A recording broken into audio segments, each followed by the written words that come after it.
Hello students, myself Professor Priyanka Lavde from Civil Department. In today's lecture, we will discuss about the traversing method by deflection angle and check for closed traverse and open traverse. In previous lecture, we have done how to measure the magnetic bearing, deflection angle and the traversing method by included angle. Traversing के दो methods है.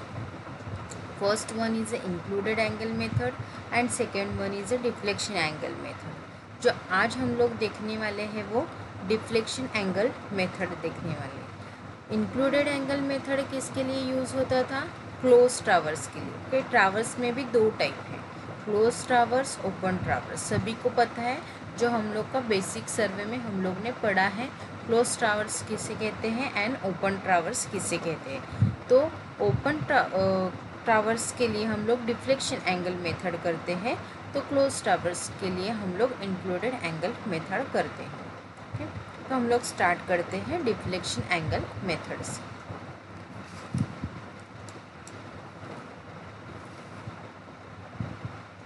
This method is suitable for open traverse and it is mostly employed in the survey of rivers, coastal line, roads and railways etc. Normally open traverse के लिए use होता है deflection angle method. And किसके लिए normally suitable है? एक तो reverse है, कोस्टल लाइन है, रोड एंड रेलवेज है. वहाँ पे जब भी एंगल्स फाइंड आउट करने होते हैं तभी हम लोग डिफ्लेक्शन एंगल मेथड का यूज़ करते हैं. Now let us start with the procedure. Suppose N open traverse is start from A. The theodolite is set up at A and then centered and level. After this, bearing of the line AB is measured in the usual manner. Okay? अभी यहाँ पे देखो, ये है हम लोग का open traverse. Okay, भी ओपन ट्रावर्स सपोज ये पॉइंट इनिशियल पॉइंट है, हम लोग का ए पॉइंट है. तो नॉर्मली हम लोग ने जैसे एडजस्टमेंट, जैसे मैग्नेटिक बेरिंग का मेथड याद करो, जहाँ जैसे हम लोग ने स्टार्टिंग पॉइंट पे बेरिंग फाइंड आउट किया. कैसे बेरिंग फाइंड आउट करते हैं? थेडोलाइट पे तो कंपास नहीं होता, बट ट्रफ कंपास हम लोग वहाँ पे फिट कर सकते हैं. तो विद द मीन्स जो नॉर्थ डायरेक्शन है, जो नॉर्थ डायरेक्शन से जो एंगल हम लोग को मिलेगा वो हम लोग का होगा magnetic bearing angle. Okay, means bearing of line A B हुआ वो. तो हम लोग क्या करेंगे, जो ट्रफ कंपास है उसको फिट करेंगे, नॉर्थ डायरेक्शन में लाएंगे. जब लाएंगे थेडोलाइट को घुमा के थोड़ा सा हॉरिजॉन्टली उसको घुमाना है, नॉर्थ डायरेक्शन में लाना है. नॉर्थ डायरेक्शन कैसे पता चलेगा? जो ट्रफ कंपास है उसका 0 0 एक दूसरे को कोइंसाइड होना चाहिए, तभी वो नॉर्थ डायरेक्शन पे आया ऐसे मानते हैं. ओके, तो जैसे 0 0 पे कोइंसाइड होता है मैग्नेटिक नीडल, वैसे हम लोग क्या करते हैं, बी पे जो रेंजिंग रॉड होता है उससे बाइसेक्ट करते हैं. बट उसके पहले क्या करना है, थेडोलाइट को सेंटर्ड एंड लेवल करना है एंड फोकस भी करना होता है, जो हम लोग को ऑब्जेक्ट फोकस करना है. ओके, तो हम लोग ने यूजुअल मैनर से क्या किया, ए पे थेडोलाइट रखा एंड यहाँ पे एक रेंजिंग रॉड होगा यहाँ पे. तो हम लोग ने क्या किया, ए बी का वो मैग्नेटिक बेरिंग ले लिया. ठीक, नेक्स्ट पॉइंट देखते हैं. The theodolite is now shifted and centred over B. The plate bubble is levelled and the vernier A is set at 0. Then back side is taken on A. The telescope is transited and by turning it clockwise, the ranging rod at C is bisected. The vernier reading are taken. Then the deflection angle is determined. It is the average value of angle obtained from vernier A and B. अभी क्या करना है, first point में तो हम लोग ने क्या किया, ए बी का जो बेरिंग था वो हम लोग ने ले लिया. बेरिंग मीन्स एक एंगल ये होता है जो हम लोग not with respect to north direction हम लोग लेते हैं. अभी नेक्स्ट पॉइंट में क्या किया हम लोग ने, देखो the theodolite is shifted and centre over B. Theodolite A पे था उसको क्या किया, बी पे लाया। बी पे लाने के बाद उसको एडजस्ट किया, कैसे, सेंटर किया, लेवल किया। ओके, लेवलिंग कैसे करते हैं, प्लेट बबल है उसको लेवल करना है। देन वर्नियर ए को क्या किया हम लोग ने, वर्नियर ए को हम लोग ने क्या किया, 0 पे सेट किया। ओके, देन क्या किया, बैक साइड लिया हम लोग ने, ए पे क्या किया, यहाँ पे बैक साइड ले लिया ऐसे। बैक साइड मतलब क्या होता है, बैक बेरिंग। ओके, अब हम सपोज ये हुआ हम लोग का 4 बेरिंग, ये लाइन हुआ, तो यहाँ से पॉइंट को हम लोग जो एक ए की तरफ फ्रिंजिंग रोड रखेगा और जो एंगल आएगा वो बैक बेरिंग होगा। ओके, नाउ अभी क्या किया, टेलीस्कोप को ट्रांजिट किया। ओके, टेलीस्कोप यहाँ था, टेलीस्कोप को घुमाया, ट्रांजिट किया। ट्रांजिट करने के बाद क्या करना है, यहाँ पे सी पे जो रेंजिंग रॉड है, तो टेलीस्कोप को क्या करना, ट्रांजिट करने के बाद क्लॉकवाइज डायरेक्शन में घुमाना है। क्लॉकवाइज डायरेक्शन में ऐसे घुमाने के बाद जो सी पे रेंजिंग रॉड है उसको क्या करना है, बाइसेक करना है। और जो वर्नियर पे रीडिंग आएगा वो सी पे बाइसेक करने के बाद ओके, ये जो हम लोग का रीडिंग उसमें आएगा वो हम लोग का क्या होगा, डिफ्लेक्शन एंगल होगा। ओके, तो दोनों वर्नियर पे जो आएगा, मतलब A vernier and B vernier दोनों पे जो एवरेज होगा वो हम लोग का क्या होगा, डिफ्लेक्शन एंगल होगा। सिमिलरली हम लोग को क्या करना है, सी पॉइंट, डी पॉइंट और ई पॉइंट पे रख के अदर पॉइंट्स के डिफ्लेक्शन एंगल मेजर करने हैं। वही डिफ्लेक्शन एंगल हम लोग को क्या करना है, फील्ड बुक होता है उसमें क्या करना है, हम लोग को नोट डाउन करना होता है। ये जैसे हम लोग ने डिफ्लेक्शन एंगल मेजर करना सीखा है, सिमिलरली वैसे ही करना है, बट यहाँ पे क्या है, ओपन ट्रावर्स है। ओके, ओपन ट्रावर्स का हम लोग ऐसे डिफ्लेक्शन एंगल फाइंड आउट करते हैं। अभी नेक्स्ट है कि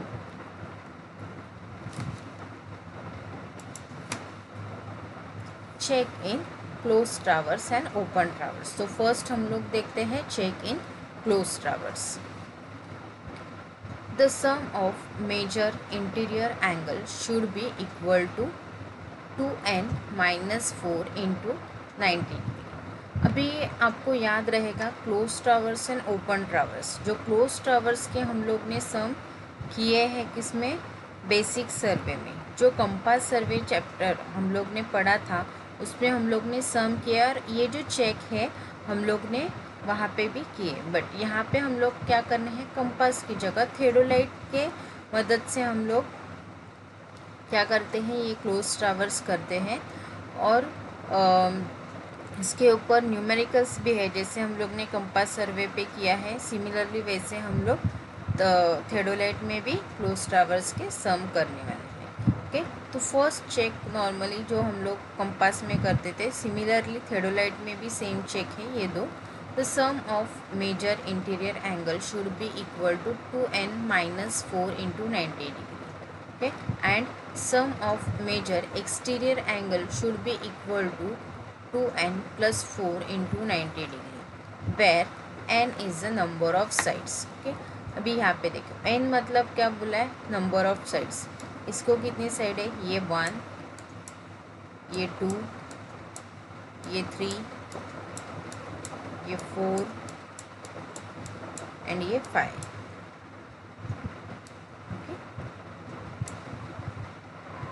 सॉरी, ये 5। ओके, तो ये इंक्लूडेड एंगल होता है, और एक्सटीरियर एंगल क्या होगा, ये होगा एक्सटीरियर एंगल। ये ए का इंटीरियर एंगल, तो ये क्या होगा, इसका एक्सटीरियर एंगल। तो जो भी एंगल हम लोग फाइंड आउट करेंगे, ओके, पहले तो बेरिंग फाइंड आउट करना होता है। जैसे कि ये इसका हुआ 4 बेरिंग।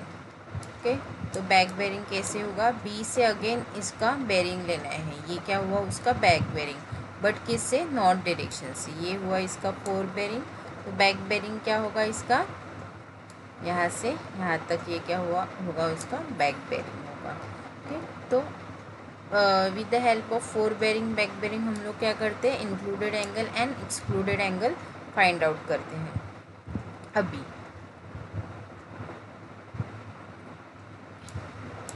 अगर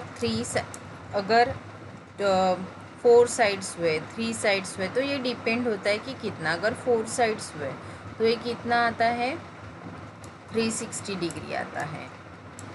ये आप लोग ने सम किए हैं, अगर याद रहेगा तो 5 रहेगा तो 540 आता है, अगर कैलकुलेशन करते हो यहाँ पे n की वैल्यूज़ डाल के। ओके, तो जो हम लोग ने इंक्लूडेड एंगल फाइंड आउट किए हैं, तो ये इसका सम इससे मैच करना चाहिए। मीन्स अगर सपोज 5 साइड है और इसका 5 साइड से अगर 2 into 5 minus 4 into 90 is equal to 540 आता है, तो सम ऑफ ये जो इंक्लूडेड एंगल है वो भी 540 आना चाहिए। अगर 540 नहीं आया, इट मीन्स हम लोग ने कहा तो बेरिंग लेने में मिस्टेक किया है, मतलब वहाँ पे एरर आता है। सिमिलरली एक्सक्लूडेड एंगल का भी है। यहाँ पे एन करने के बाद जितना भी वैल्यू आएगा एन की वैल्यूज़ डालने के, वो जो कैलकुलेटेड एक्सटीरियर एंगल है उससे क्या होना चाहिए, मैच होना चाहिए। अगर दोनों वैल्यूज़ मैच नहीं होते, कैलकुलेटेड एंड ये जो फॉर्मूला में एन की वैल्यूज़ डालने के बाद जो वैल्यू मिलेगी उससे, तो क्या होगा, वो मैच नहीं होगा, तो वो एरर्स आते हैं। तो वो एरर्स भी हम लोग कैलकुलेट करते हैं। एरर्स को कैसे कैलकुलेट करना है आप लोग ने कंपास सर्वे में पढ़ा है, अभी हम लोग थियोडोलाइट में भी वो पढ़ने वाले हैं कि एरर्स को कैसे कैलकुलेट किया जाता है। ये 2 पॉइंट समझे हैं, चेक है। नेक्स्ट पॉइंट है, the algebraic sum of deflection angle should be equal to 360 degree considering left hand deflection to be positive and right hand deflection to be positive and left hand deflection to be negative। 360 आना चाहिए उसका सम। अगर right hand है तो positive and left hand है तो negative. Next point, the fore bearing and back bearing of the finishing line should be differ by 180 degree. अभी जो क्लोज टावर्स है, तो जो फिनिशिंग लाइन है, फिनिश लाइन जो एंड वाली लाइन है, लाइक प्रीवियस में दिखा तो ये वाली लाइन है। ओके, तो ये जो डिफरेंस है उसका कितना आना चाहिए। फोर बेरिंग और बैक बेरिंग क्या होता है, ये ए पॉइंट है, ये स्टार्टिंग पॉइंट है। तो ए से हम लोग ने यहाँ पे लिया ये, तो ये हुआ हम लोग का फोर बेरिंग। अगेन बी पे रखा एंड बी पे यहाँ पे रेंजिंग रॉड रख के बी को मेजर किया, यहाँ पे बी पे थियोडोलाइट रखे, यहाँ पे रेंजिंग रॉड को पैसे किया, और ये जो एंगल मिला वो होगा उसका back bearing. Okay, fore bearing and back bearing. ये एंटी क्लॉकवाइज ट्रावर्स है, ये जो है वो क्लॉकवाइज ट्रावर्स है। तो ये हुआ फोर बेरिंग और ये हुआ बैक बेरिंग। तो उसका डिफरेंस कितना आना चाहिए, 180 डिग्री आना चाहिए। 180 डिग्री नहीं आया मीन्स क्या होता है, ट्रावर्स क्लोज नहीं होता, मीन्स वहाँ पे एरर आता है, क्लोजिंग एरर। तो क्लोजिंग एरर को इन थियोडोलाइट में बाय बाउडिच रूल की मदद से हम लोग क्या करते हैं, उसको एडजस्ट करते हैं। नेक्स्ट है, the चेनिंग of each line should be done twice along opposite direction. Means क्या करना है, चेनिंग जो है वो दोनों पॉइंट्स के अपोजिट डायरेक्शन से मेजर करना है। Now next point, the check after computation, the sum of northing should be equal to that of the southing and the sum of easting should be equal to that of westing। अभी यहाँ पे क्या है, theodolite में सम से जो जब भी हम लोग न्यूमेरिकल सॉल्व करेंगे तभी आपको ये पॉइंट का मीनिंग पता चलेगा। लैटिट्यूड एंड डिपार्चर्स के पॉइंट ऑफ व्यू से जो अपने चार दिशा है साइड से, कौन से, south, west, north and east. तो लैटिट्यूड एंड डिपार्चर के हिसाब से जो भी ईस्ट और वेस्ट के सम जो है वो सेम आने चाहिए। वैसे ही नॉर्थिंग एंड साउथिंग का जो सम है वो सेम आना चाहिए, तभी जाके हम लोग को वो ट्रावर्स चेक होता है। ये हुए क्लोज ट्रावर्स के चेक। नाउ नेक्स्ट है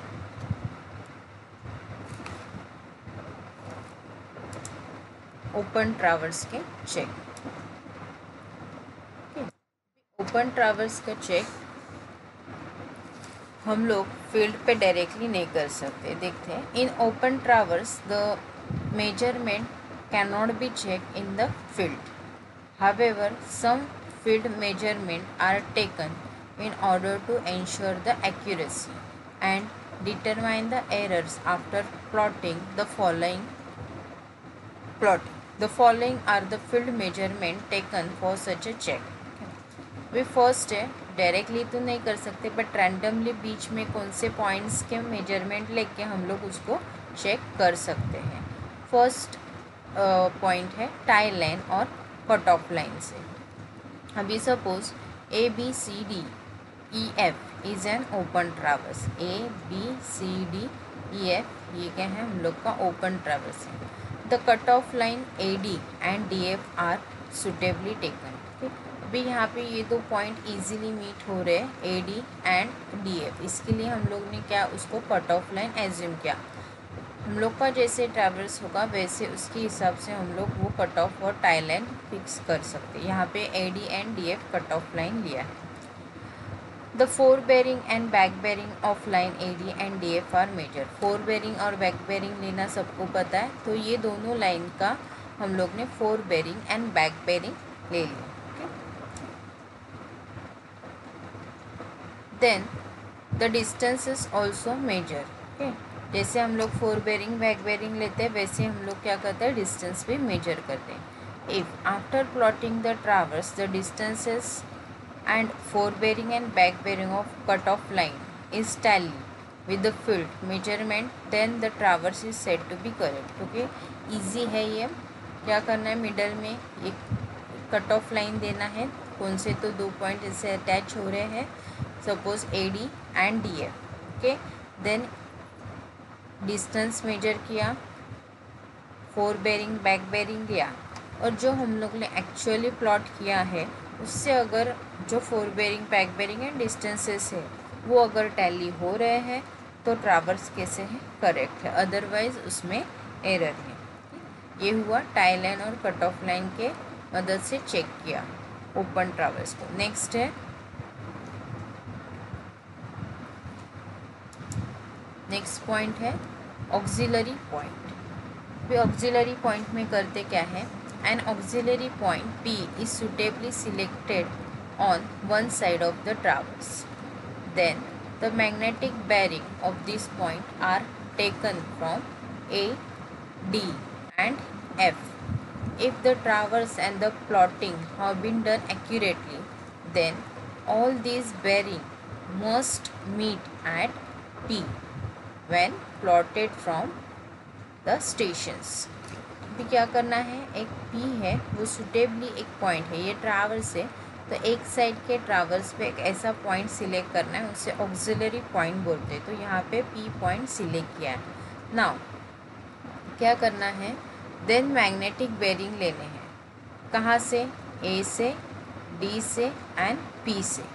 क्या करना है, मैग्नेटिक बेरिंग लेना है। अगर ये सभी मैग्नेटिक बेरिंग करेक्ट है तो वो क्या करेगा, वो P पे आके मीट करेगा, तो भी हम लोग का क्या होगा, ट्रावर्स बराबर है कि नहीं वो चेक होगा। Next, the traverse can also be check. ये एक पॉइंट हुआ, और एक पॉइंट है कैसे चेक कर सकते हैं कि the traverse can also be check by calculating the coordinates of P considering ADP and DEP। अभी ये क्या कोऑर्डिनेट्स होते हैं, लैटिट्यूड एंड डिपार्चर की मदद से हम लोग ये फाइंड आउट करते हैं। जब भी आप लोग सम्स करोगे, न्यूमेरिकल्स के पार्ट्स आएंगे, तभी आपको ये कोऑर्डिनेट्स से कैसे हम लोग पता कर सकते हैं चेक, वो हम लोग को पता चलेगा। Okay, then if the coordinates of P calculated from both the sides are equal. Okay, जैसे लैटिट्यूड एंड डिपार्चर है तो लैटिट्यूड के पॉइंट्स इक्वल आए कोऑर्डिनेट्स एंड डिपार्चर के इक्वल आए, आगे उसका समेशंस होते हैं, तो वो अगर इक्वल आते हैं तो हम लोग का ओपन ट्रावर्स एग्जैक्टली करेक्ट है। ओके, ऐसे मानते हैं।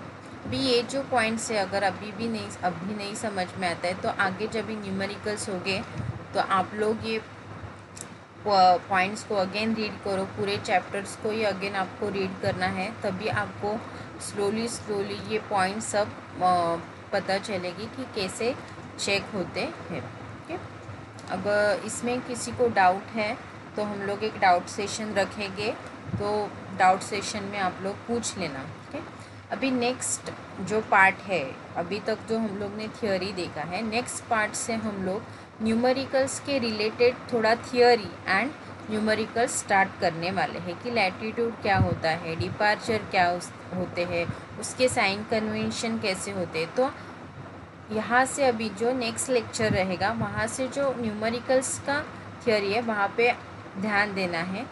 वो अगर थियोरी आपको नहीं पता चला तो आगे के न्यूमेरिकल्स नहीं पता चलेंगे। ओके, तो नेक्स्ट लेक्चर से हम लोग न्यूमेरिकल का पार्ट स्टार्ट करेंगे।